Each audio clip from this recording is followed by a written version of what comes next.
You're with the, that's the VIP code. Hello, can you hear me? Testing 1, 2, can you hear me? Ooh, now you can hear me. Hello, can you hear me? Check 1, 2, can you hear me? Let me know where you're tuning in from, if you can hear me. I hope, can you hear the trial and can you hear my voice? Can you hear the trial and my voice, or just me, or just the trial? Got background noise. This is day 13.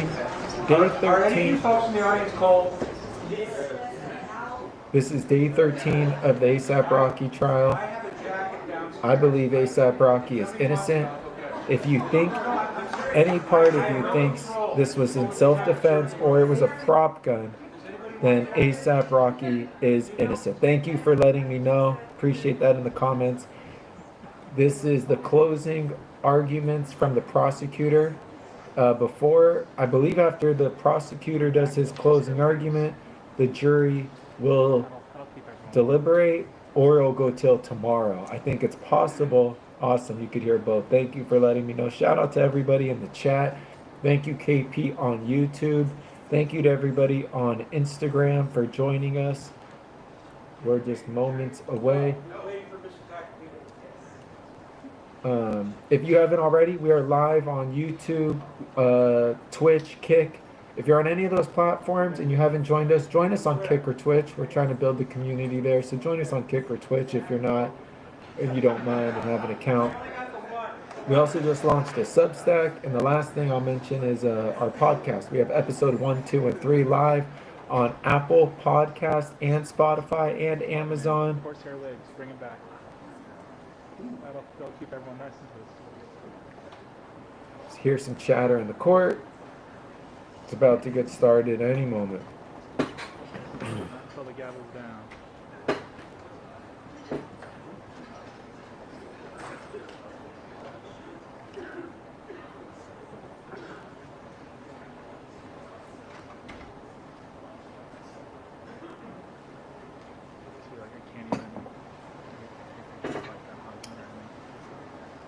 I believe this whole trial really depends on one person who is unreliable, who seemed to perjure himself in the courtroom, who said things that can't possibly be true. And this is the power of jury duty. This is why jury duty is our duty, the #1 initiative of AFTP Foundation. Be the 1 in 12. We heard the defense attorney Taco Pina say that all of the power is actually in the hands of the jury. Those 12 have all the power. Let's see what's going on. Oh, they kind of cut the sound in there. They cut the sound. We're moments away from the trial continuing for ASAP Rocky. I believe he is innocent. I believe he should be, this should end. I think the defense has done a really good job at showing why he's innocent, how he's innocent. And so, yes, the defense did their closing argument. You can stream the last live we did, which is on Kick or YouTube, or even X. You can go to those streams and you can watch the defense. We've been ending the stream once there's a break. So the defense went, there was a break, we ended the stream, and now we're back. The prosecutor's going to go, and we are waiting for them to let us listen and start. Has anyone downloaded? Has anyone? Sorry, got a piece of green onion stuck. Has anyone listened to the podcast on Spotify, on YouTube, or iTunes? Specifically Spotify or iTunes, Apple Podcasts. Has anyone listened to the podcast on Spotify or Apple Podcasts? If you don't mind, rate it 5 stars. Check it out. We've done 3 episodes. The 4th episode is supposed to drop today. Check it out. If you have any sponsor ideas, if you have any people we should consider as a guest, please reach out, info at MrCheckpoint.com, info at MrCheckpoint.com.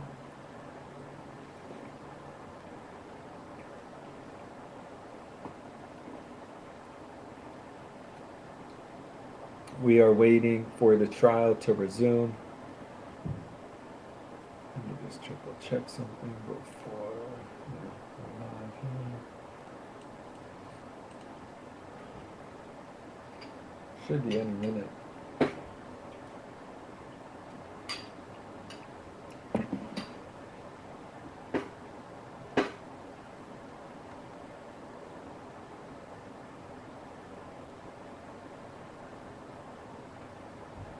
Thank you, Tuki. I appreciate it.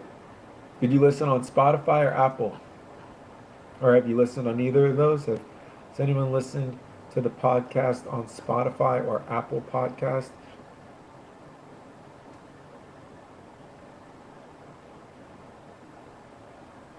Okay, sound's back on. Let's see. We're here. Let me get the volume up. Good afternoon, everybody. This prosecutor's been a baby. Over lunch, I had a nightmare that when I was going to come back up here, that Mr. Tacopina was only half done.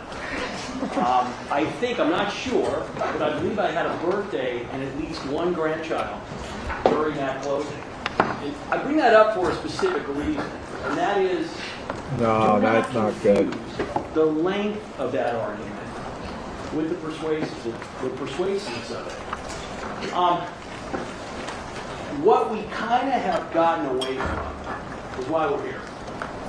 So this is the case of People versus Raheem Mayers. This is not People versus Mr. Efron. It's not People versus John Lewin. It's People versus Raheem Mayers. And the reason that I point that out is because if you didn't know better and you listened to the closing, you would think that either... No, we understand. The key witness is the person that is unreliable. And we're not. Prosecutors been treating the jury like a bunch of And I think babies. it's important when you are listening and really going through these arguments that you understand what this case is about. And for that reason, Is he talking to them like they're I'd babies? love to say that I'm going to be very brief up here. And the reason I'm not going to be is that, unfortunately, I've got an obligation to make sure that I address the points that defense counsel made. Whether those points are relevant, whether those points are persuasive. I can tell you this. I won't be as long as Mr. Tacopina was, and I'm confident that you will get the case today, this afternoon. But that's where we are. I want to start with, this is Randy's Donuts. This is Randy's Donuts. This is on the corner. You're looking at Randy's. This is in Inglewood, on the corner of basically Manchester and La Cienega. This is the exit from the 405. If you're coming, we're looking northbound. And 30 years ago, when I was a young deputy DA in Torrance, I used to drive from home, and I would have to take this route on the 405. And I would, every day, I would get off on the 405, and I would tell myself that if God wanted me to get a donut, He would make sure that the light that you can't see right here was red. And as you can see, God wanted me to have a lot of donuts. I ended up, most of the time, I stopped. But there came a time where it just wasn't good enough for me to take the chance on the light. So what I would do is, it's a really long straightaway, and you can see when you're getting off the freeway, you can see that light. So what I would do is literally, I would coast my car at 20 or 25 miles an hour, making sure that I hit the red, and then I could go in and I'd get that donut. And I bring this up because passing up that donut was extremely difficult for me. Very, very hard. And most days I wasn't able to do it. And I always thought that that's probably one of the hardest things that I would have to do. And then I became a trial lawyer. Then I started trying cases. And then I started trying serious cases. And I can tell you that what it takes to pass up that donut is nothing compared to what it's like when I have to sit here during a closing argument, and the defense is up, and I have to listen. And I want to get up and I want to scream, I want to yell. I can't do it. I try to do different things, try to focus on something else, try to go to a little happy place. It's really, really hard. It's especially hard when, as in this case, Mr. Tacopina makes an argument, and I want to be clear about something. I'm going to attack the arguments that Mr. Tacopina made, because that's what lawyers do. That's what's fair. I'm going to attack the arguments that he made. I'm going to attack the case that the defense put on. I'm not going to attack Mr. Tacopina personally. I'm not going to cast aspersions on evidence that he put on. In the end, witnesses, we don't vouch for our witnesses, ladies and gentlemen. What that means is that we put on witnesses, and those witnesses testify to what they're going to testify to. So I'm going to go through, and I'm going to very critically point out what this case is about and what it isn't about. And kind of before I get there, I want to talk a little bit about your role as jurors. So, you 16 people, we started in what year? And I know many of you, probably most, maybe all of you, none of you wanted to be here. Okay? And I get it. It's understandable. But you were chosen. We got to change that. Jury duty is our duty. You ended up as jurors. Both sides chose you. And honestly, and one of the few things Mr. Tacopina and I probably agree on is that in our country, yeah, Mike K., I believe the case will be headed to the jury today. In other countries, we don't have jury trials. We don't have any system of justice. But you were selected. Yeah, this isn't good. And it literally is an honor. But along with that honor comes a duty and a responsibility. And I'm not going to understate it. I'm not going to pretend it's anything other than it's not. I will tell you, Mr. Kozlevik and I, we have done our duty, our responsibility in putting on this case. We have given you a case where we have proven it beyond a reasonable doubt. It's going to end up going into your hands. And I'm going to explain to you what the evidence demonstrates and what the verdict in the case should be. Some of you might be saying, well, wait a minute, I don't understand why we had a trial. Because let's face it, no matter how much the defense wants to talk about how this is all about Relly's shout out Quality Squishes in the building. It's on video. What's amazing about this I think case he does have a time limit. He's just wasting it on this. Relly's credibility. I saw you on Jolly Rogers IG. Is really an issue. Now, it certainly could have been an issue. There could have been a defense in this case. There could have been where the defense put on evidence and they said, hey, listen, Relly, you can't see it, but Relly, when he came, had a weapon. And he said, I'm going to kill you. And the defendant at that point in time pulled a gun to defend himself. And the situation ended and Relly followed. And he threatened again, and he pulled out another gun. And that would have been difficult for us to counter, not because it's true, but because the evidence that you would have been given would have been much more problematic, much more difficult. That's not the defense they chose.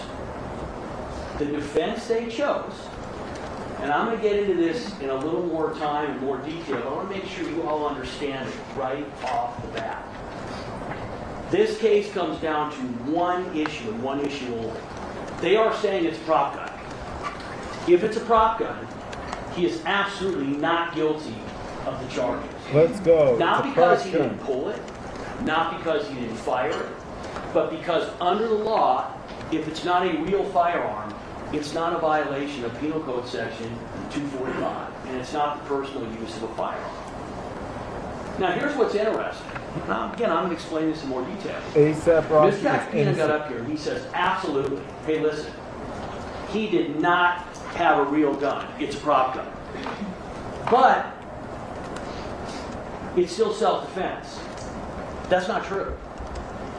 If it is a prop gun, there is no self-defense. And the only way you can get to self-defense in this case is you have to find, one, that it was a real gun, which Is this a legal term? it Because I clearly would wasn't. disagree. There's no question there. Unless It was that's a a real legal gun. The term. prop gun is a figment of the defense and the witnesses who testified to it. You have to find that not only is it a real gun and that it was fired, but that the defendant was defending other individuals or himself, and that the force that he used was necessary.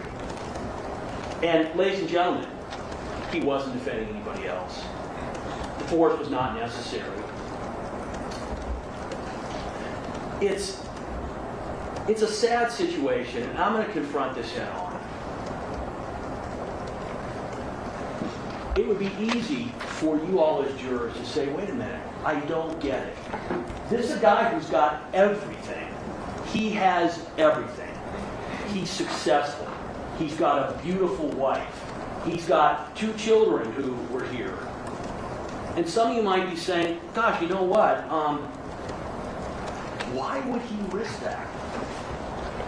Hey, David, on X, That's this a very is good question. the prosecutor. It's just not a question. This that is not we should ASAP's even attorney. consider. This is the prosecutor Because in doing the his end, closing argument. The issue is not why did he risk it? Why did he do what he did? Because what the evidence shows is that is what he did. This is also not, let me repeat, not about Relly and his civil suit. And let's talk about that for a moment.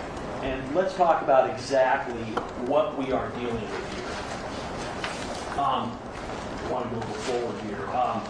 As I'm talking, again, some of you might be saying, hey, listen, Mr. Lewin, we've been listening to this case. Why are you even up here arguing? We get it. If I were in charge of the court system, which I'm not, I would make an adjustment. And what would happen is there would be a scoreboard right on top of between where juror number 4 and juror number 5 is. And I could look up and I could see, okay, we're up 42-0. I can take a knee, I can run the clock out, but I don't have a scoreboard. I have no idea what you 12 jurors are thinking. I have no idea. I have no idea if some of the crazy arguments by the defense, gosh, maybe somebody believes them.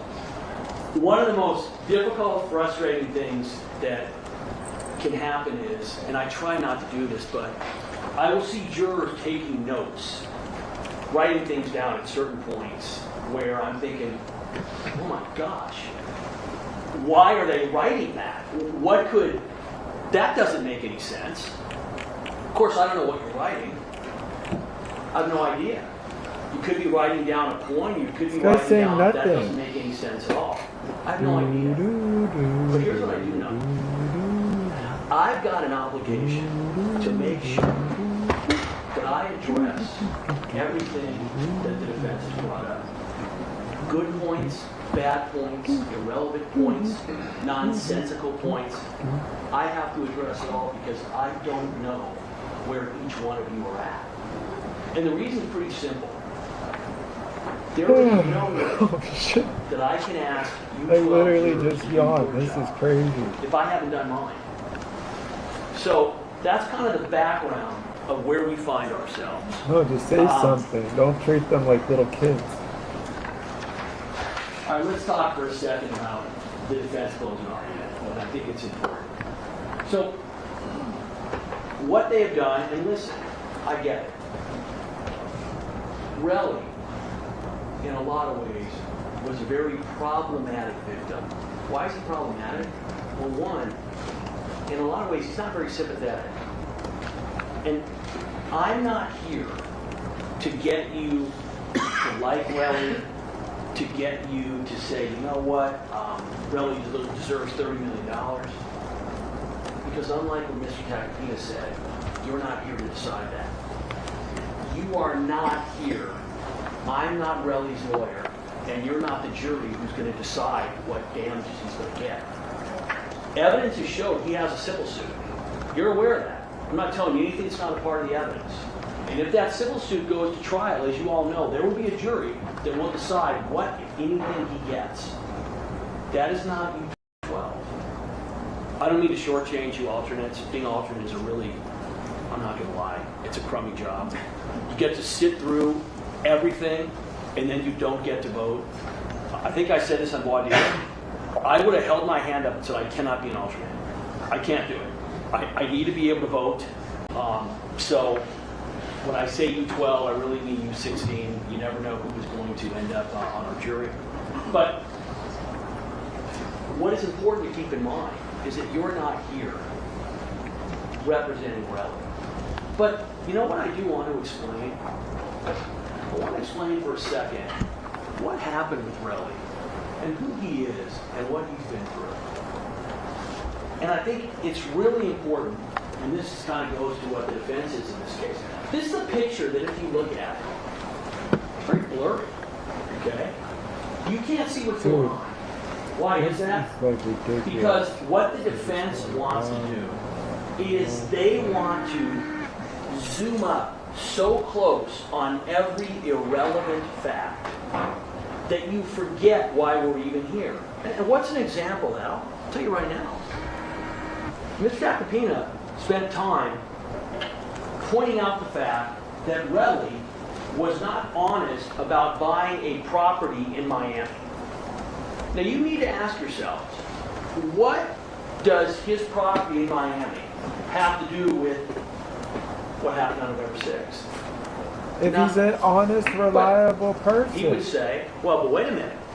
If Relly is not being truthful about that, you don't have to leave about anything. I'm going to get to why that is not what the instructions actually direct you to do. But I want to do something more. I want to do something better. I want to explain to you from the evidence why Relly was up there doing what he did.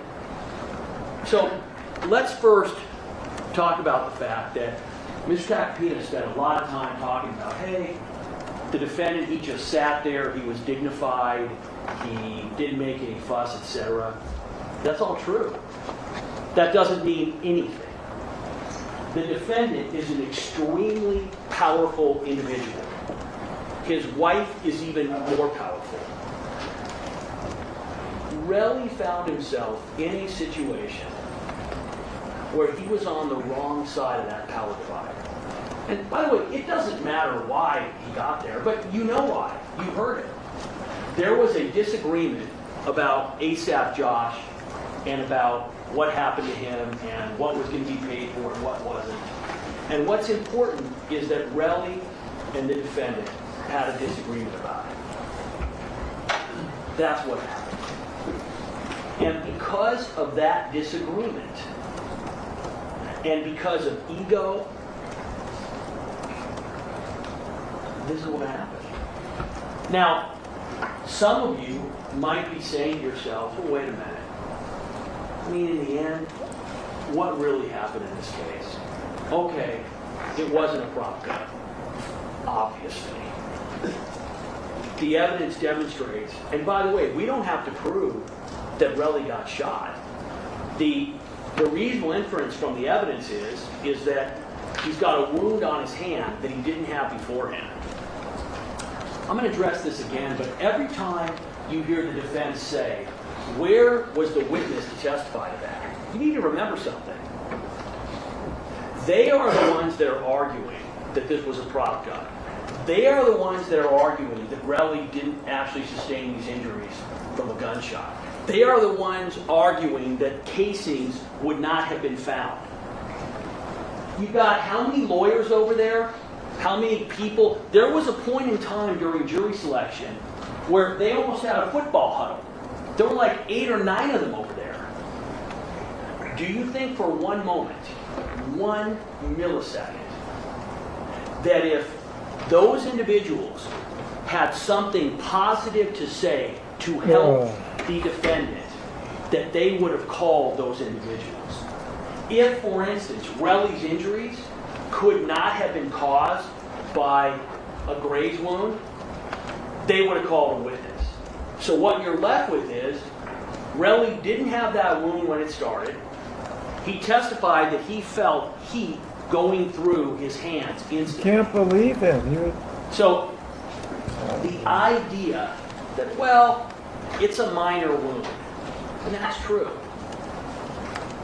But we're not here to talk about the consequences. I want to really point out something that's really important. This was 10 p.m. on a busy Saturday night in the middle of Hollywood. And what happened? And you know this. Well, I'm going to go through this evidence at length. But the short story is that the defendant, because he was angry, because of ego, because of the fact that he is who he is, he decided that he was going to have a confrontation with Relly. That's what happened. We'll go through the video. It's very clear. The defendant goes there with a gun. He's got 2 guys with him. He grabs Relly. He initiated this incident. And what I don't think is being addressed enough, and Relly talked about it, is that, remember, Relly has no idea before this is happening. He doesn't think it's this severe of an issue. They've known each other half their lives. They understand they're upset with each other. That's clear. You have the text back and forth. But at that moment, and I'm not talking about when the defendant fires the gun. I'm talking about the parking garage. When the defendant pulls out the gun, Relly's entire future flashes before his eyes.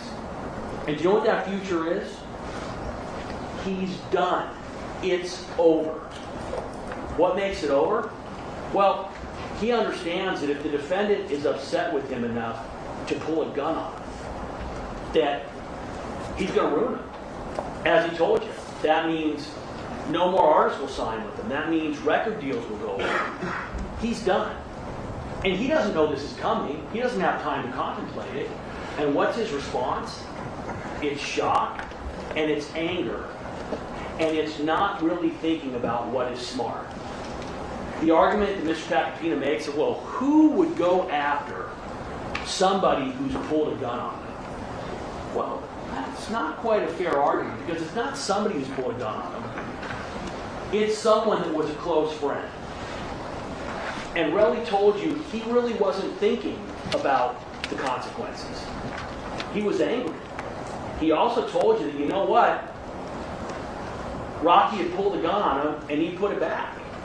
So he realized at that point, his life as he knew it is over. By the way, he was right. So we're not here to talk about what damages Relly should get, what damages he shouldn't get. But let's remember something. That man shot him. That man took away the career that he had. I don't know what that's worth.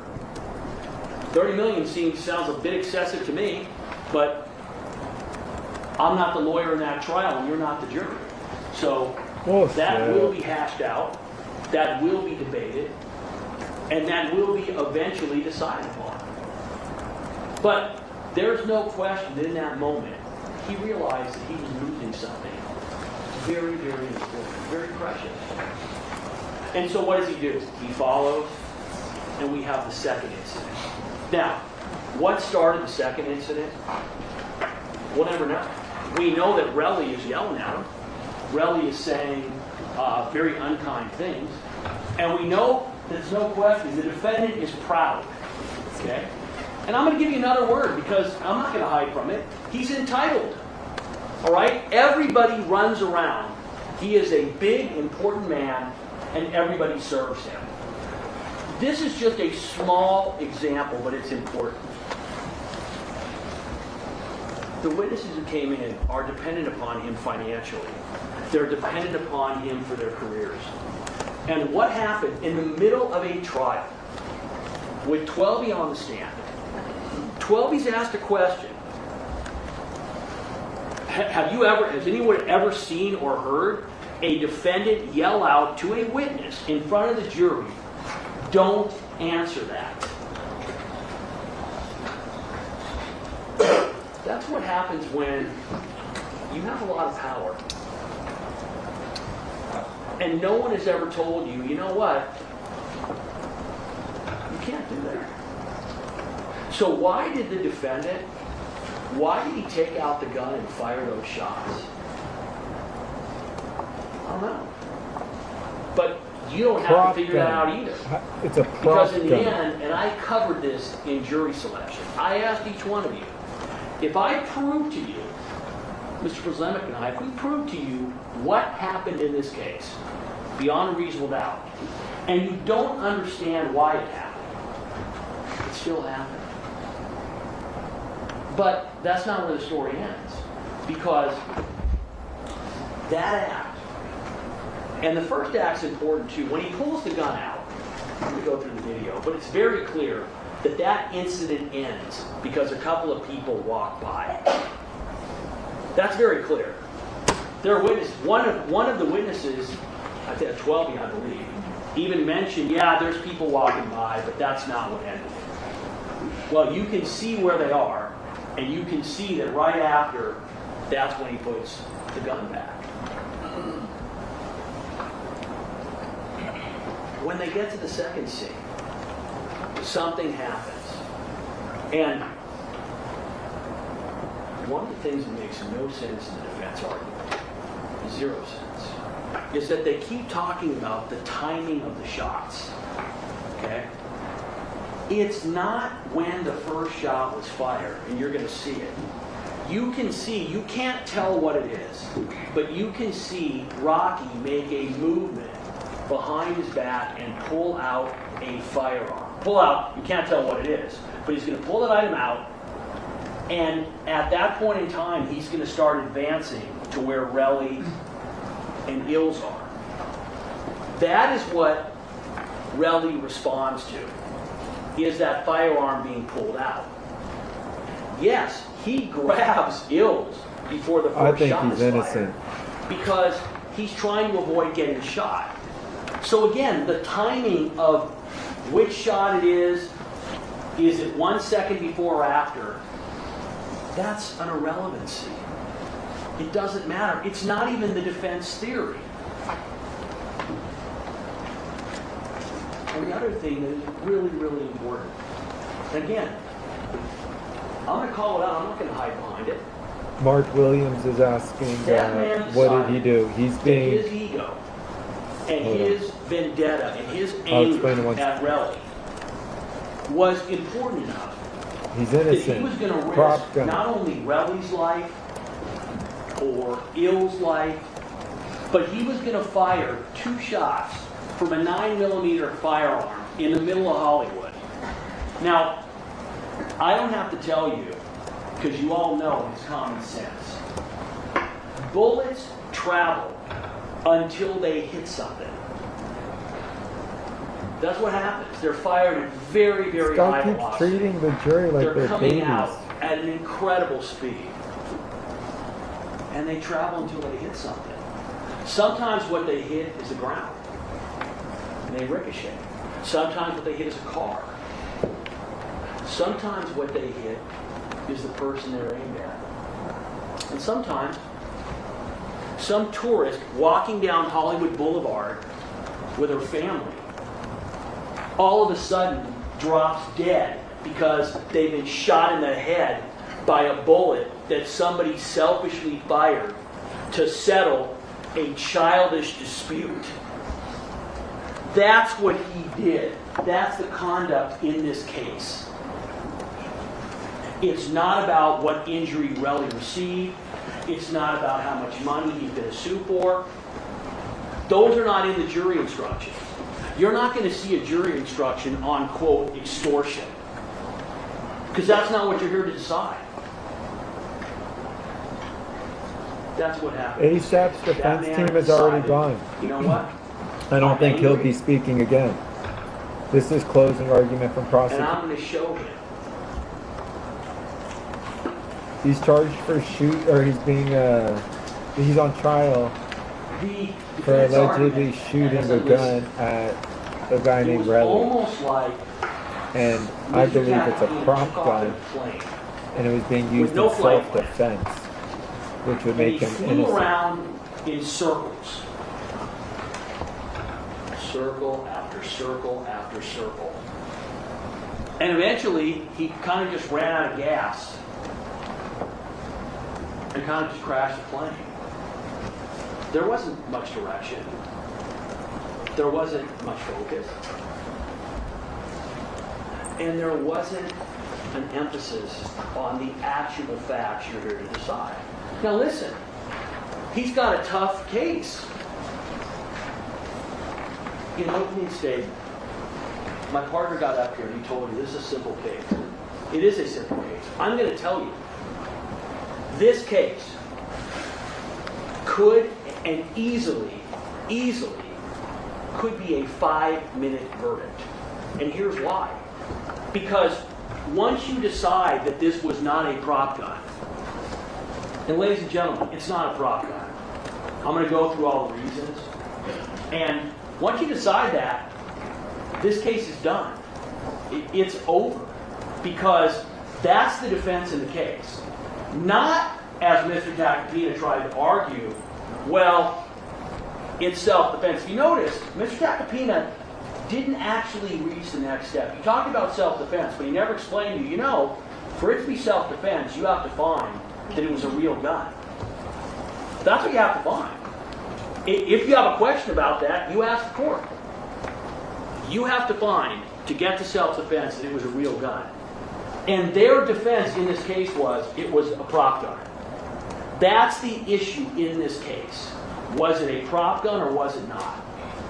If you find it's a prop gun, all I can say is, you know what? You really need to examine why you're getting there. And I'm going to bring up something that's really important. The defendant is a celebrity. His wife's an even bigger celebrity. Many of you know who they are. They brought in 2 adorable children yesterday for closing argument. Now, they haven't been here at any other time. And you have to ask yourselves, What the fuck is this those guy kids saying? have a right to be there. Why children that age would be here in a situation like this, don't know. But you have to ask yourselves, am I going to let This guy's a jerk. my feelings of not wanting to convict the defendant? And Mr. Tacopina made it very clear. If you noticed in closing today, he literally brought up Rihanna, he brought up the defendant's family, and he basically was saying, hey, listen, if you convict him, it's going to be very difficult on the family. That is not something you are allowed to consider. So I'm not telling you I don't think you should consider it. You are not allowed to consider it. If you think you are allowed to consider it, ask the question of the judge when you go back. You can send out notes. You can ask questions. You are not allowed to consider how this might affect Rihanna or his kids. And there's a very simple reason. We are all in the world responsible for what we do. And I'm going to add something else. Like kids again. There was testimony from ASAP Lou. And ASAP Lou, even though it wasn't a question, ASAP Lou wanted to get in front of you, I think 2 times at a minimum, that the defendant is looking at 24 years in prison. The defendant is looking at whatever Judge Arnold decides he is going to give him. So you are not allowed, by the way, to consider, oh my gosh, if I convict, you can get 24 years. You're not allowed to consider, even if that was true. But in the end, Judge Arnold will decide what the sentence in this case is. So if any of you go back there He and really say, talks. you know Is what? he talking I down? just don't I feel like he think talks that down. this crime, I'm just not comfortable with 24 years. You can't do that. If one of the rest of you does it, guys, it's misconduct. You can't do it.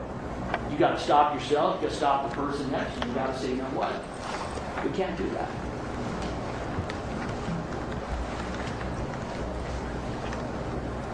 All right. You've got to base your decision on this case on the facts that have been proved from the evidence. Now, this is really important. The instruction does not say on the facts that have been proved from the people's evidence. That is hugely important in this case. There is no question whatsoever that our case got immeasurably stronger because the defense chose to put on a case. No question. Even if some of you were saying to yourselves, you know what? I don't think based on just what the prosecution put on that I would have convicted. And let's think about that for a second. Until the defense case, now they mentioned... Drop in the comments. Remember, hopefully it's not evidence. Rocky, until the defense case, if you think he's innocent. We don't know drop what the in the defense comments, is. free Rocky. It could have been self-defense. It could have been any number of things.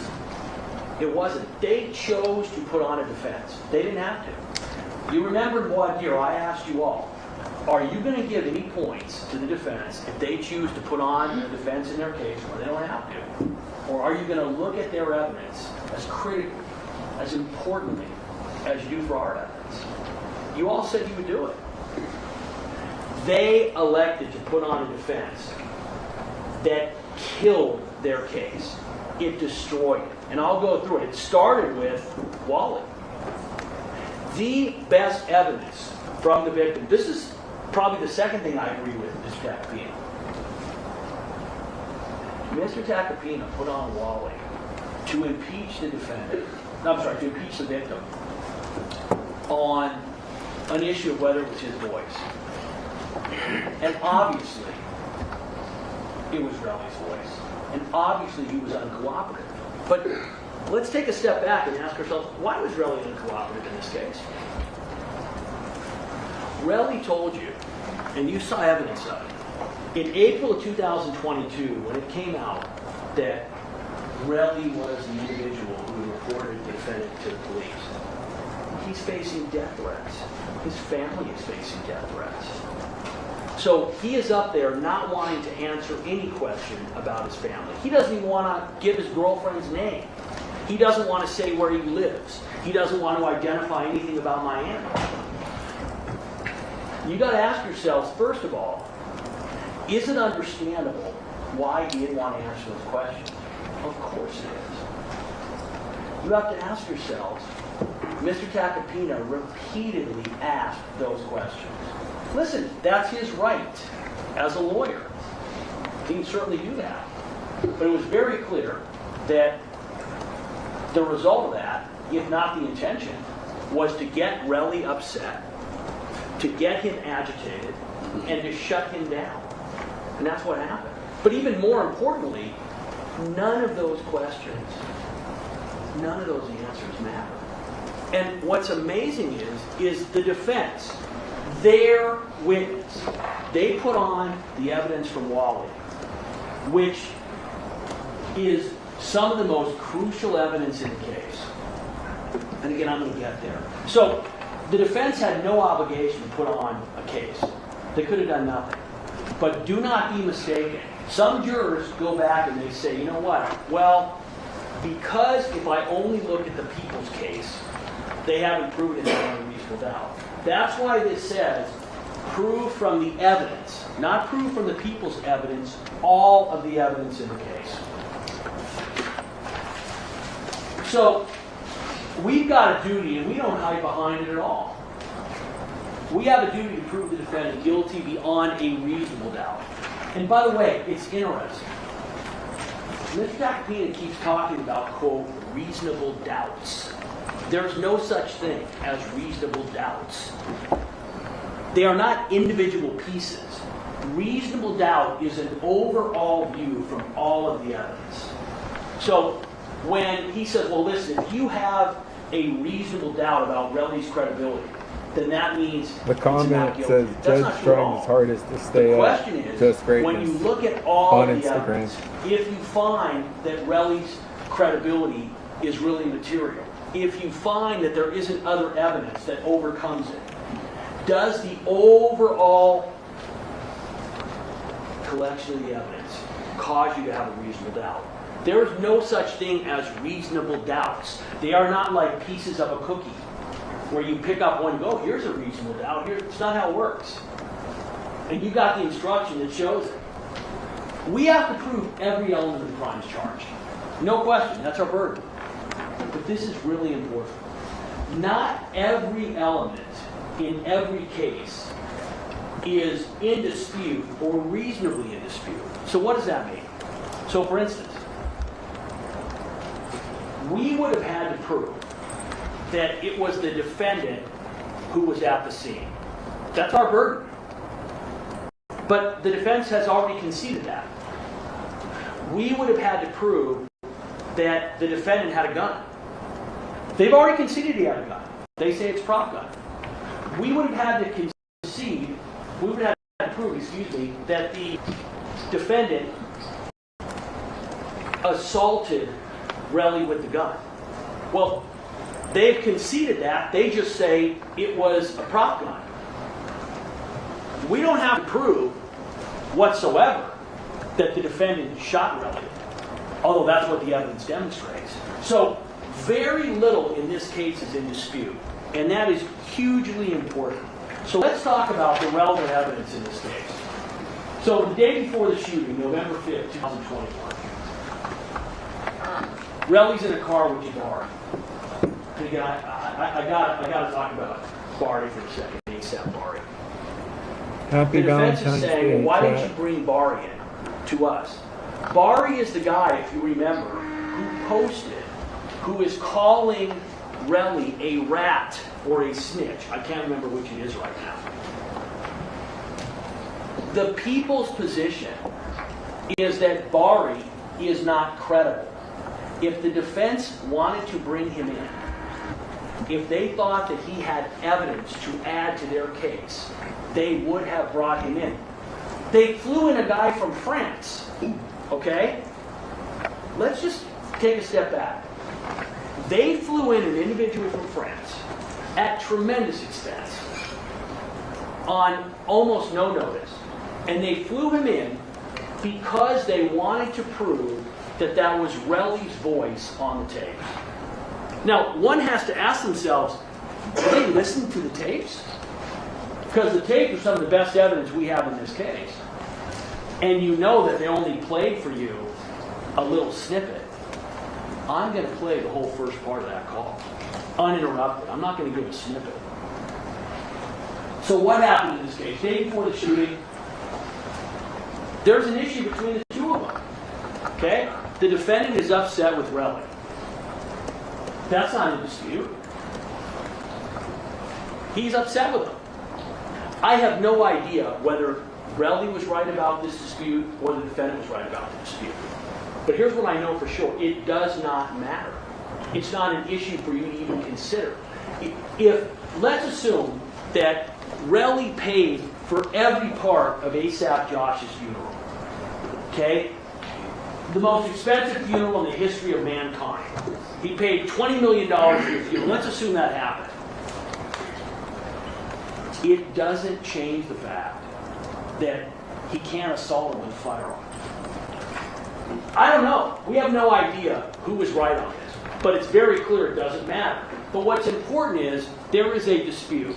And by the way, if that call did not take place, do you believe for a second that they would not have brought ASAP Bari in? And what do you think would have been the response for the defense if we would have brought ASAP Bari in, and ASAP Bari would have lied the same way that Twelby lied, and Wally lied, and ASAP Lou lied? So he's his close friend. If that guy was going to help him, they would have called him. And they have the power of the subpoena just like we do. And in fact, he's the defendant's friend. They know where he is. They're able to access him. So the fact that he's not here, do not get caught up in that game. But, again, the relevance of this is simply that they had a dispute the day before.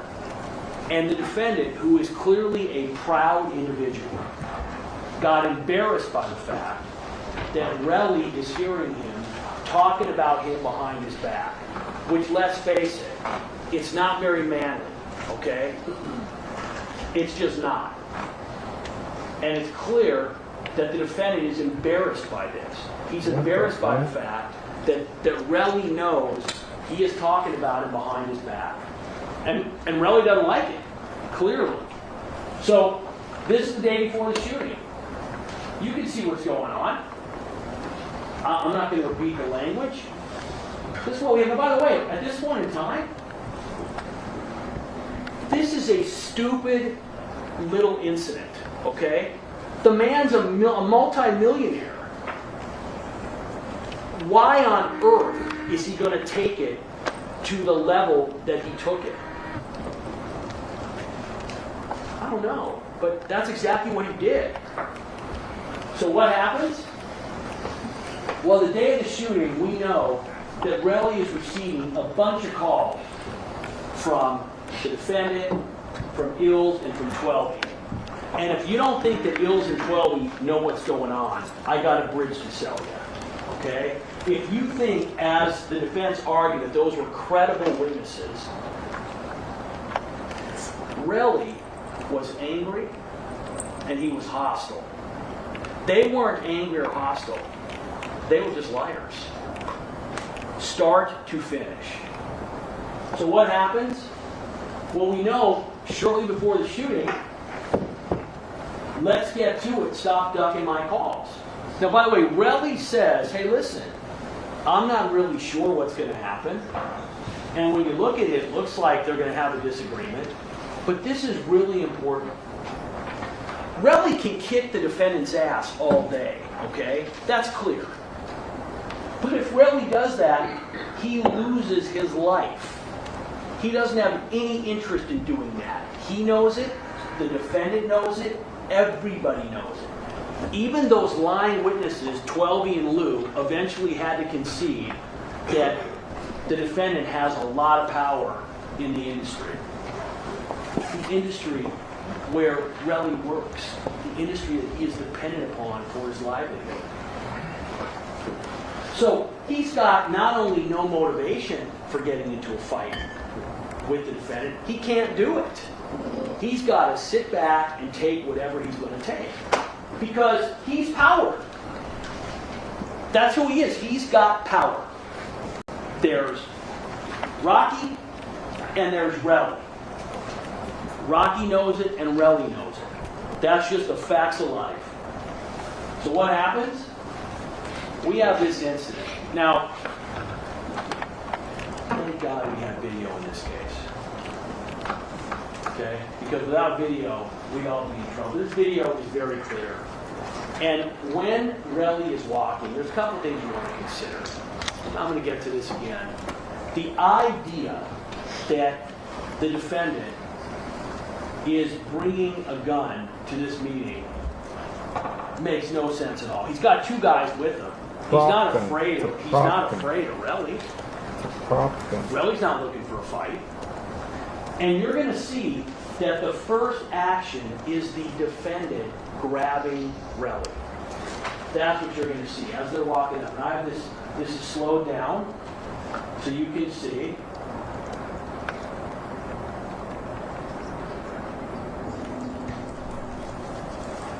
So what you saw, the defendant grabs his arm. Now the defendant is pushing him forward. Relly is holding him back. Now this is really important. Would you stop it for a minute, please? Do you mind stopping it for a minute? So this is really important.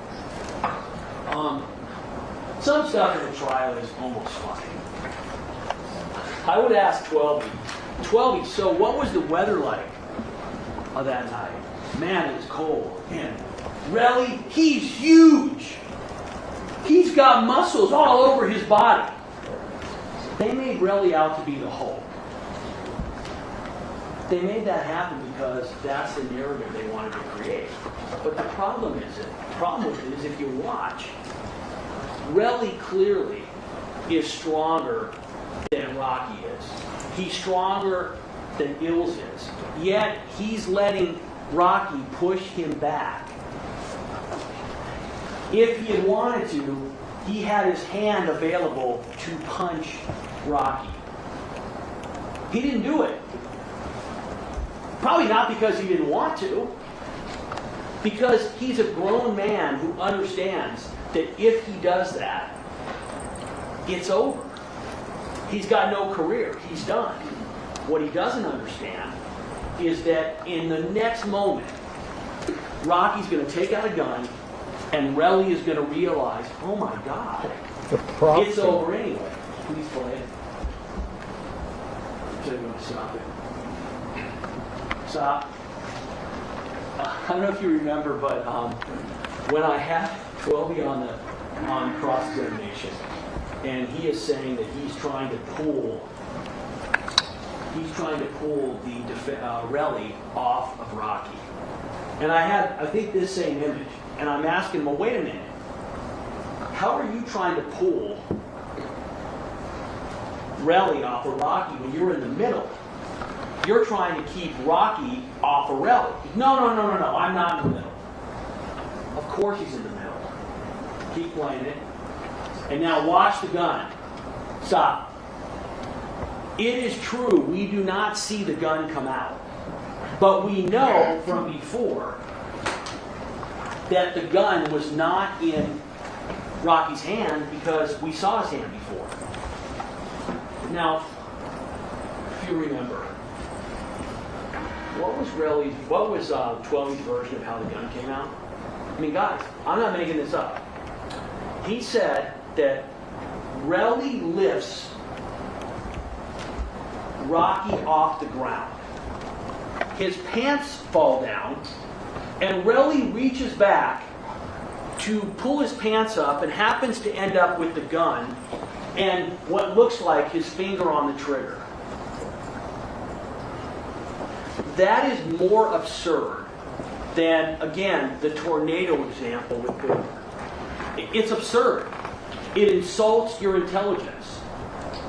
And the only value that it has is if you are going to try to find a way to let this man get away with what he's done. And this goes back to what your duty is. You're here to call balls and strikes. What happens to Rocky is not your responsibility. Not whatsoever. Your responsibility is determining what happened. It's almost like what an umpire does, okay? When an umpire calls a strike or calls a ball, he doesn't own what happens in the game. The players decide the game. He's just making the calls according to the rules. Do not be fooled into the idea that, quote, Rocky's life is in your hands. Rocky's life is not in your hands. The determination of what Rocky did is. And what happens from there, that's on him, and that's up to the judge. So what happens?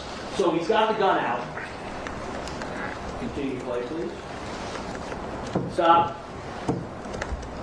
So if he was trying to put the gun back, why is the gun now from behind him to in front of him?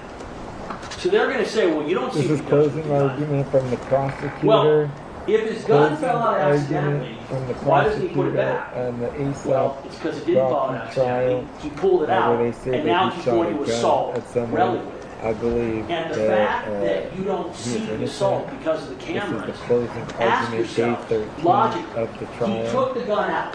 He switched hands. The gun is now in front of him. What's he doing with the gun? He's doing exactly what Relly said he was doing with it. And by the way, nobody said that the defendant tried to murder Relly, intended to murder Relly. You're not charged with that. So the gun comes out. Continue to play. Stop. Okay, now, if you notice, he's about to put the gun back. And you're going to see the people crossing because, keep playing. So the gun went back because you see the people that are on top? They are walking from the direction where Rocky just was. Now, why Rocky put that gun away, we're never going to know. I can't prove to you beyond a reasonable doubt why he put the gun away. No one can. I can tell you that the evidence suggests, clearly, it's undisputed, there's a couple of people walking right by. It's in the middle of Hollywood, and Rock's a pretty famous person, and if he was planning on shooting the gun at that point in time, that would really seem to be an ill-advised place to do it. You have to ask yourself, do you think it's a coincidence that when Rocky ends up actually shooting the gun, that the gun is shot in a place where Rocky reasonably doesn't believe anybody's watching him? He didn't know about the cameras. He knows there's a crowd of people here. Come on, Hollywood, you know there's... So this is how the first incident ends. Okay? This is how it ends. So, when we're looking at this, that's count one. That's the assault with a firearm. That's the personal use of the firearm. We don't have to prove any more than what you've just seen. Now, we do have to prove that it's a real gun.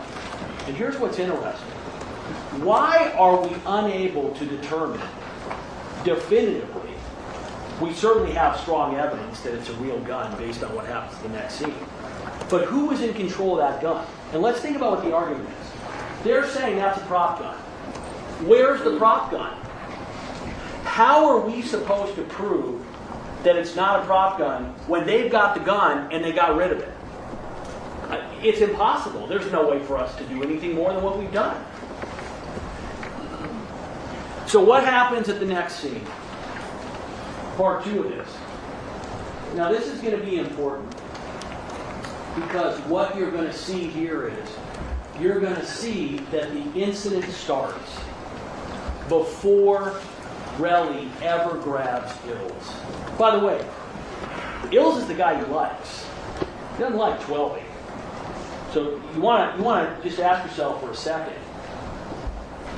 He never tells anybody, hey, Ills had a gun, Ills had a knife. Here's why I assaulted Ills. He's not assaulting Ills. He's not punching him. He's not doing anything to Ills. He's using Ills as a shield, just like he's going to say. But let's look up to the top left corner what's going to happen. Oh, did I lose it? Okay. So here we go. Back it up again. Start this one over.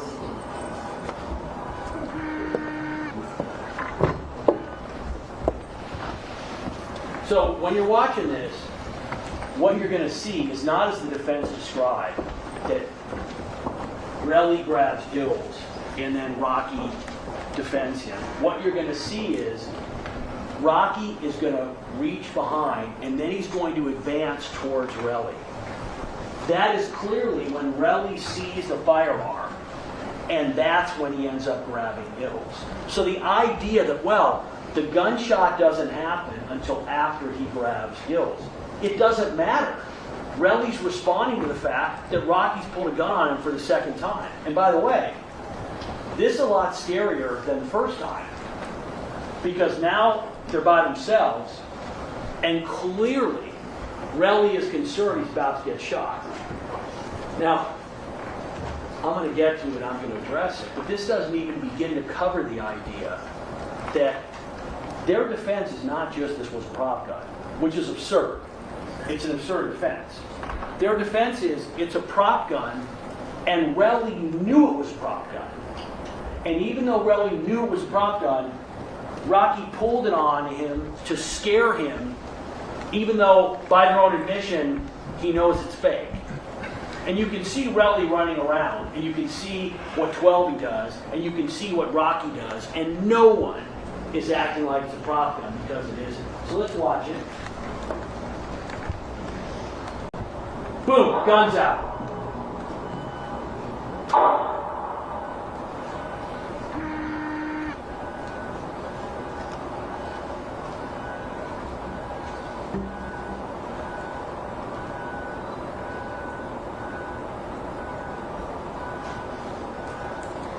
By the way, at one point in time, one of the witnesses, I think it was 12, said that the defendant fired a warning shot. You don't fire a warning shot with a prop gun, it doesn't fire anything. Also, you can see that on that shot, the defendant has the gun out, facing forward, appearing to target Relly. And by the way, he moves into a better position in between the shots. And the only reasonable conclusion you can reach from that is that he is trying to get a line of fire onto Relly. Relly didn't suffer the minor injury because the defendant didn't try to shoot him. He suffered the minor injury because he used ills as a shield, and for whatever reason, the defendant didn't hit him. At least didn't hit him other than in his hand. But the idea that you need to look at the gunshot and the fact that Relly is already grabbing ills as a shield, that's just misleading. It just doesn't work. I'm going to play this now in half speed. Well, just give me a second. And the idea, by the way, that that 12 is running away because Relly is trying to attack him is absurd. If you knew nothing, all you saw was this video and somebody told you, hey, listen, that's a fake gun, and everybody knows it's a fake gun, you would go, well, wait a minute. If it's a fake gun, why is everybody running around? Why is Relly grabbing ills as a shield? Why is 12 running away? By the way, how does this incident end? This incident ends not because the defendant voluntarily says it's over. 12 literally is blocking him and pushing him away. The defendant is fired up. He's angry. We don't know what was going to happen next, but it's not as if the defendant decided on his own, you know what, I'm done. 12 pushes him away. So this is the close-up. And again, this is a little bit harder. This is going to be played at half speed. I got it. It's going to be played at half speed. Again, we already know that we've got... By the way, the only thing that Mr. Tacopina did not accuse Relly of was planting the nail on the seat. And I was waiting for it. I was waiting for him to say, Relly planted the nail. He was trying to get me. So, we know who we have. Defendant, 12 and we've got, which is hard to see, we've got Relly and Ills. So what happens? You watch for yourself. You're going to see Relly reach and then move. When Relly reaches and moves, when the defendant reaches and moves, that's when the gun is out. Whoops. Sorry. Okay.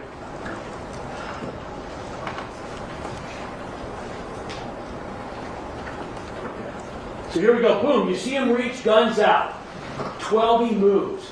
Relly is running, trying to get behind Ills. He's not beating Ills. And what is Rocky doing? He's running around, trying to get a shot, and he's going to fire. And when he fires a second time, the gun is outstretched, aiming at Relly. And now look, there's 12 grabbing him and making the defendant go away. That's how this thing ends. Again, and I understand it. You guys don't want to believe that this man who has everything, is going to give it all up for this. I get it. But that's a decision he made. I didn't make it for him. You didn't make it for him. The judge didn't. Mr. Tacopina didn't. He made that decision on November 6th. And what's crazy is that apparently Relly would have been more than willing to take the money and not cooperate with anybody. And by the way, why is that?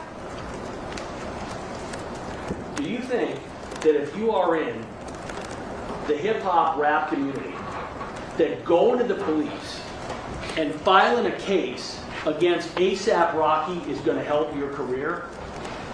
It's done. When Rocky was saying, and you heard it before, hey, I'd be on the beach, he would have been on the beach. So not only did the defendant commit this violent crime, but in the end, his attitude was, no, I'm not giving you anything. Now, that's arrogant, but it's what happened. And I want to make sure that no matter how successful he is, how famous his wife is, how cute his kids are, how much they giggle here during closing arguments, that you guys are not going to say, you know what? We're going to give him a little extra. He needs to be treated like you would treat any other person.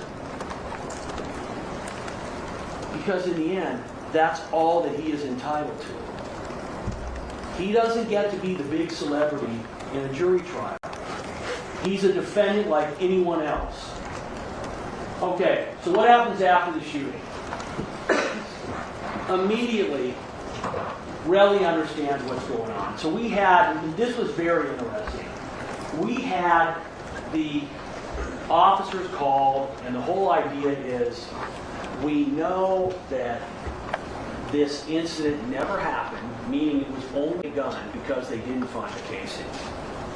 But what became very clear, ladies and gentlemen, is the defense did not realize until we called our witness, started questioning Lou Levin. They did not realize, it turns out that the prop gun, which was apparently a 9mm prop gun using 9mm ammunition, prop ammunition, is going to have the same brass, maybe lighter, but it's going to eject the casing the same way a real 9mm does, because as Lou Levin told you, and I think as 12 told you, who knows less about guns, the point of those prop guns is they're supposed to look realistic. And if they don't eject the casing, they're not realistic. And any of you who've ever seen a firearm, any semi-automatic firearm, understands that in order for a second shot to be fired, unless you're going to manually take a round out and put it in, which you don't do in a semi-automatic, it's got a chamber and cycle around. That's what it does. They didn't realize that. So what happened is they spent a bunch of time talking about the incredible investigation that the LAPD officer did on the scene. I asked you during voir dire, are you going to be able, in this case, are you going to be able, if you don't have every question answered, to come to a verdict if the evidence demonstrates to you beyond a reasonable doubt that the case has been proven? Each one of you said, no, you know what, I don't need every question answered. Let me tell you a question we can't answer. I cannot tell you why LAPD did not find the casings that night. Don't know. They certainly looked. But here's what we know. They didn't find any casings, meaning if the defendant's position is correct, if the defense position was the prop gun is correct, there should have been casings there for the prop gun. They weren't. And what we know is Relly went back and he found them. And I'm going to go through and explain to you why that's credible evidence. So what happens? He goes back, he texts, and he says, hey, you tried to kill me. Okay?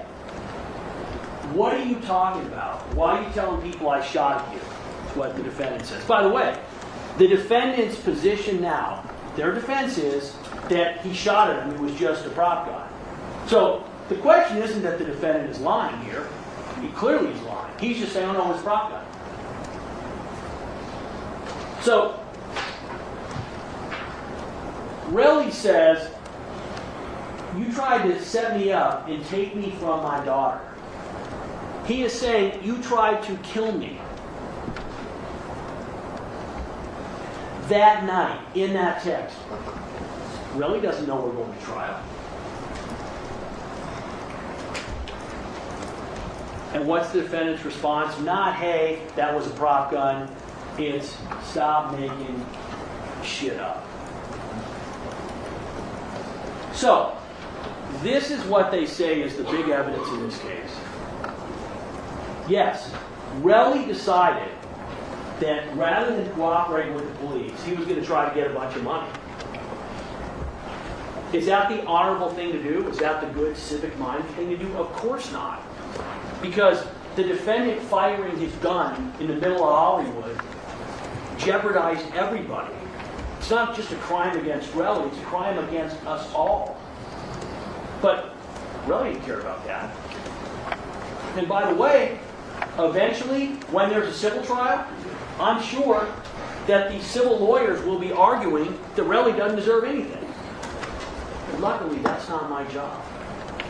We don't represent Relly. We represent the people of the state of California, and we're here because the defendant committed a violent crime. We're not here asking for money for him. And I'm not going to sit up here and tell you what he deserves. I have no idea. So, what's important here is he's explaining in this text that he wants to get the money, but he's explaining why. He shot at me. Relly never, ever, ever has been inconsistent in the fact that the defendant shot him, that he got hit. Never. Sure, was he not upfront about owning property in Miami? Some of the questions: how did you make money in 2021? Is this a picture of your girlfriend? Imagine if you are sitting here on a case that is being live streamed. You got the camera here. You've already been threatened. Your family's been threatened.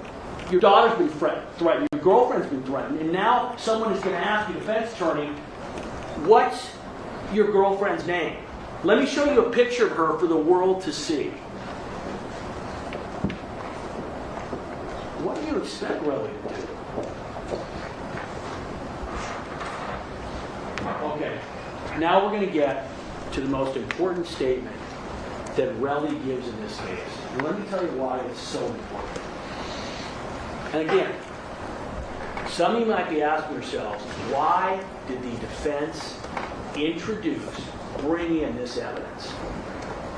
And let's be clear. When the defense says, well, we only brought Wally out here to testify to one thing, that's true.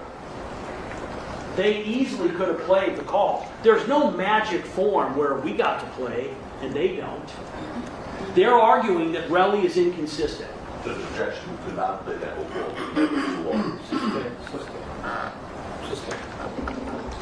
I'm sorry, I couldn't hear you. What was it around? The entire call. We played. By the defense. Oh, no, that's what I'm saying. The defense could have played the entire call. They didn't. That was the objection.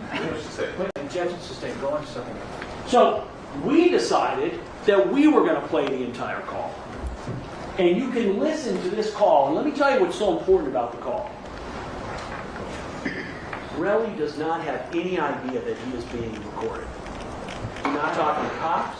He's not talking to a prosecutor. He's talking to someone who he thinks is his friend. Now, that person isn't actually his friend. That person is an agent of Rocky. How do we know he's an agent of Rocky? Well, we know it for a couple of reasons. One, and again, this is how just lack of credibility filled Wally's testimony. Wally says that basically he just happened to record him. And when I'm asking, wait, why are you recording him? Well, he had like 10 missed calls from me. Wait a minute, so your friend, you have 10 missed calls, you decide I'm going to record his call. He recorded him because he was trying to get information to help Rocky. And you know that because what does he admit that he did right afterwards? He calls Rocky and tells him what he said. But here's what's incredible. When you listen, I'm going to play it. Wally's testimony was he knew nothing about this incident before this phone call. Yet, you're going to hear him say, I'm not here to pick sides. So that's a straight lie. Of course he knew about it. He's Rocky's good friend. It's already been in the media. It's been blown up in hip-hop websites. Of course he knows about it.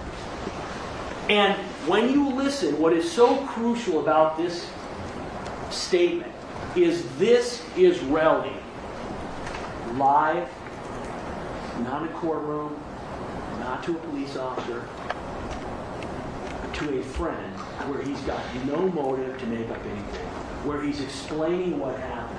And he is literally incredulous. When you listen to this, what's going on is Wally is trying to get him to try to settle this thing for money. That's what's going on when you listen. And Relly's like, hey, I tried to settle it for money.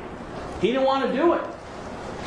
But in terms of the facts of what happened, he is crystal clear and consistent about it matters. So listen.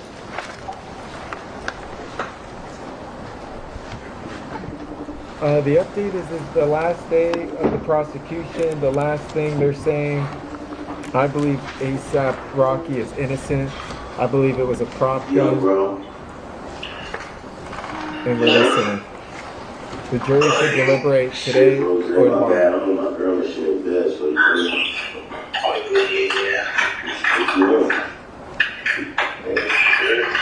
The prosecution's been pretty boring. What happened, bro? You know I'm not trying to pick sides. I'm mad at both y'all niggas for letting that shit happen. You feel me? Oh, it ain't no picking sides. That nigga 100% crazy and wrong. Yeah. 100% wrong. And he got 12-year ills mixed up, bro. I'm not. You gotta understand, Raggy been on his high horse for a very long time. You feel me? He didn't have to do what he did. I don't have. He forced my hand. You feel me? I got over 20 missed calls between him and Ills. Why is Rocky going out his way to do anything like that? You get what I'm saying? I'm pretty sure you didn't hear the story or whatever it is, but you gotta look at it like this. Why is he going out his way to call me 20 times? Got Ills and 12 you with him. Text messages saying link up where you at, and all of this is because of I pressed him about Josh, him not doing right by Josh, and he spoke to Josh Long and lied. You get what I'm saying? So I wrote him about that. He hits up Bari later about that, but I'm with Bari. Bari got the phone on speaker. You get what I'm saying? This shit didn't fit well with me. So Rocky talks about me within that conversation because he sees I text him about Josh. You feel me? Told him taking ASAP out my name. This was 7 months ago. I took ASAP out my name. You feel me? Yeah. He's a bitch, so he goes in and hit Bari because Bari an influencer a whole week later doing that complex con shit. You feel what I'm saying? Just so happened I'm with Bari while Rocky hits her. Rocky says my name. You get what I'm saying? Real Money 12-year ills is at his house. I hit Real Money the next morning, tell Real Money. I heard Rocky bitch ass tell him I don't fuck with him. Whoop-de-woo, whoop-de-woo, whoop-de-woo. You feel me? No fighting words, none of that. Just basically, nigga, I heard you. But in Rocky's head, he was like a bitch because Bari had him on speaker. Rocky don't know who else heard that conversation, but he know I heard him talk about me. And I told Rocky over the years, nigga, if you have a problem with me, let me know. Stop rocking me to sleep. You feel me?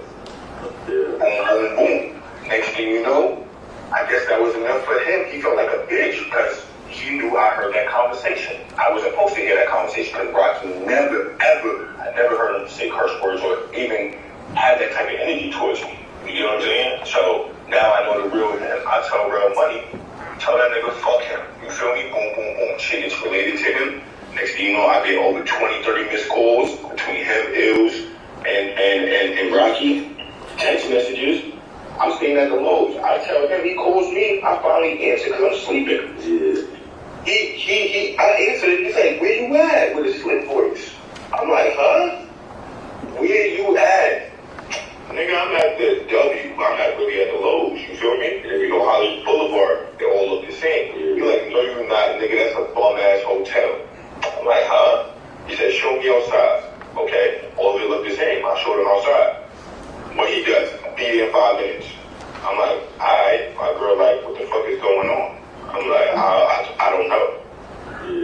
He calls me. Those calls me. I got all these text messages, bro. You niggas is dumb. You and a couple only people who heard this story. Rocky out here thinking it's all sweet, but his life is really, and bro, that's what I wanted to ask you, bro. Like, why the boys though? You feel me? Why take it to you know the guys? You feel me? Who, me? Yeah, think on how the boys meet. Why wouldn't I, bro? He's a multi-millionaire. He blamed at me. I'm no longer on his level. Everybody turned on me. Everybody, bro. Rocky had everybody turn on me that day. Plus, what the fuck am I doing? Spin on his block and go shoot him up? Or do I cripple him? Because he's a multi-level bro. I'm not having nobody shoot at me where I'm taking him on the chin. And two, I'm not about to spin on Rocky's block. I'm already a millionaire, nigga. You get what I'm saying? So what you looking for? You think you're a black nigga? I'm teaching niggas everything, how to get money, how to do this. Do Rocky do that? Do we have a foundation for black people? Do we have a foundation for anybody? No, this nigga's greedy. You get what I'm saying? So I can't sit here and be like, oh, how you meet somebody like that, bro? You take away what they have, dogs. You feel what I'm saying? I'm not doing it on some like this, that, and the third, or some pokey shit. Nigga, I would have had to got a lawyer the same day because he reared at me 4 or 5 times. I had to use ills as a shield or I'd be dead. I feel niggas ain't trying to like, you feel me? You not trying to end squash this shit, get some paper or something, or what, you know? Like, bro, it's too late. He told me suck a dick. Boom, boom, boom. I hit up John the same day. Bro, that's all on him. He had nothing but time, bro. When I got the best lawyer in LA and what about my business? You feel me? He told John to stop contacting me. I sent him the picture of the bullets, sent him the text messages of him, letting him know how serious this is. You know what he said? Nigga, fuck you. So what I'm supposed to do? Accept the nigga shooting at me 4 or 5 times, but I almost died, or sue this man. Now, coming with suing, of course, the severity of the case, he tried to kill me. So that's what he gotta read. You feel me? there ain't no way niggas could squat, like, you feel me? No paper, no nothing, bro. Like, you feel me? Like, bro, he's a grown, he's 33 years old. He got other things talking for him. He know what he did. You get what I'm saying? He had more than enough time. This shit happened 7 months later. He wasn't trying to reach out to me. He still didn't reach out to me. legal shit involved out of boys, you know, so. That's on him. I didn't want to go about that way. I would have got a lawyer. When you get a lawyer, that has nothing to do with boys. And Jabari is his friend. He might as well thank him for him not being late in the feud. Because those are allegations, you feel me? He got enough, and you're part of the PR team. He would have had enough people to block that if Jabari didn't say nothing, bro. Those are allegations. Jabari made it official. Yeah, so what's the next, bro? And Jabari's getting sued too. Jabari's getting sued for defamation of character. Cause everybody look bad, bro. You know, I'm just trying to. He was bad. He did that, bro. I didn't call you. I didn't have a gun. He left his Hollywood house. Right? Everybody's saying everybody looks bad. Why don't everybody point the finger? Because when I take, bro, I got Hollywood. I got so many people. Niggas grew up together, bro. Niggas grew up together, bro. Left niggas hanging. He's in a mansion. Nigga, I paid my way around him every single time. That's him. He uses niggas. He used 12-year ills, nigga. That was the whole joke about the whole shit with Barbie and the whole game.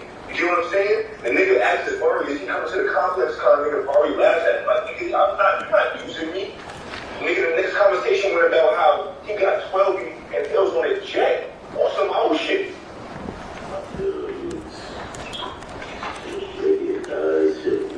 Cause y'all niggas grew up together, man. Like, you feel me? Like, I made that nigga. Fuck growing up. I made that nigga. Not no 12, not no jams. He ain't no jams. Jams popped up at my crib doing purple swag. I made that nigga. That's why you feel like that, bro. I've been powerful. I've been that. Jabari never did, bro. I put every last goal on my life. I just want y'all niggas to kind of end this shit and, you know, find out. And he ended it when he shot at me. Who ends anything? When a nigga shoot at you 4 or 5 times, you gotta grab another member to protect yourself. He called me out my living space. Called me, told me stop ducking him. He planned it. That's called premeditated, bro. You feel what I'm saying? He didn't give me a chance. He told me I'm gonna come to a gun battle. I came to link him to see what the fuck this status was about. He pulls out. He tries to chest bump me. He tries to chest bump me and then pull out a gun for self-defense. He's a pussy boy. And me and Ilse is standing in between while he's trying to shoot me. He didn't give me no seconds. First shit happened like that. And I got it all on camera. You don't want that, like, trust me. You stupid. He did it all on camera, champ. So the world looking at me because of Barry's mouth right now, but in a few seconds, and I wanted to do an HBO or do anything. His whole career is fucked. Everybody's looking at me like the man. That's what I like. Like, what's your, I guess, what's the end game here, bro? Like, you feel me? The end game, I'm suing this shit out of him. That was my game, and regardless.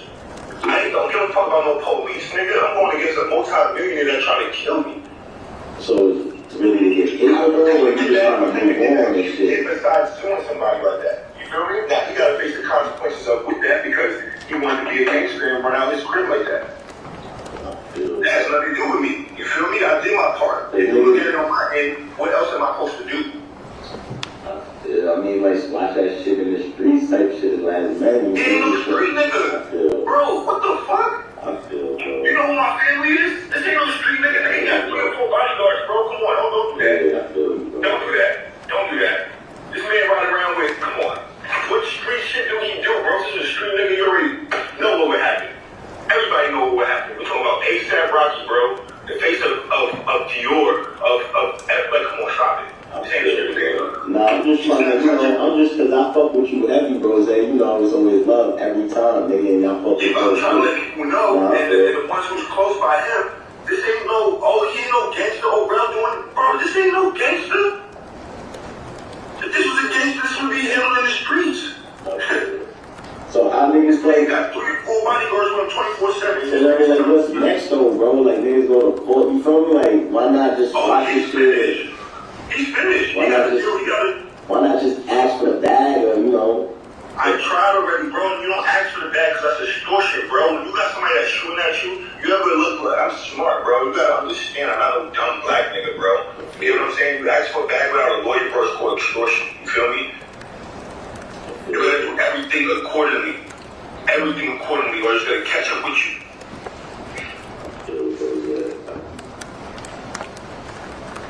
All right, folks, this time take 10 minutes. Please be outside the courtroom doors at 2:45.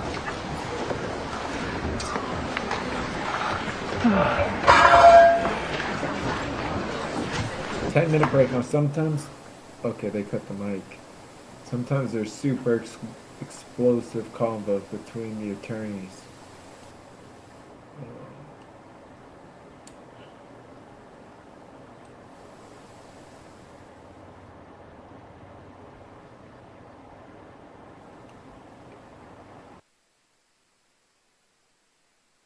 10-minute break. The prosecutor just went, let me know what you think of this.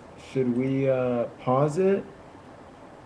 I'm wondering if we should pause and redo it live.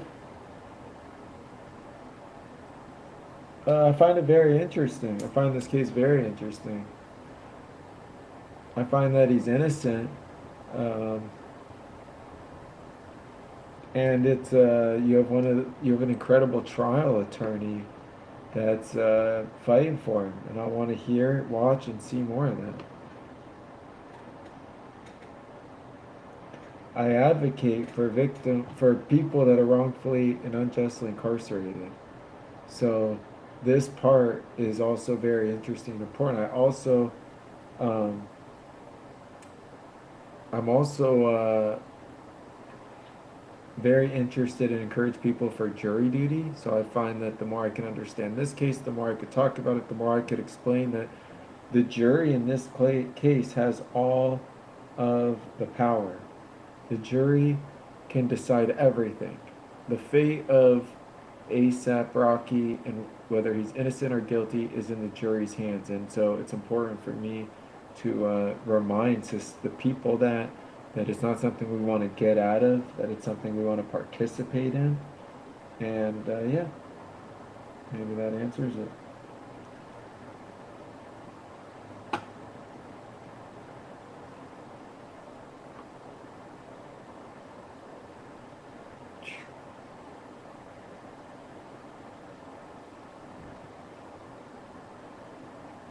Yeah, I don't know. Let's see. Oh, I could put on. I know what I could do.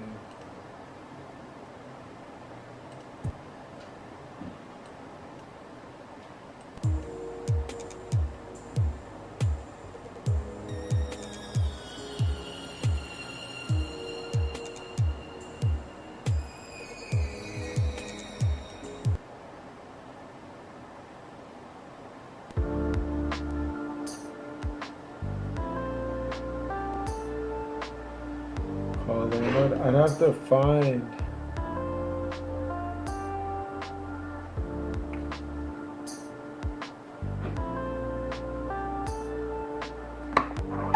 enough to find a landlord. We could do that, though, I guess.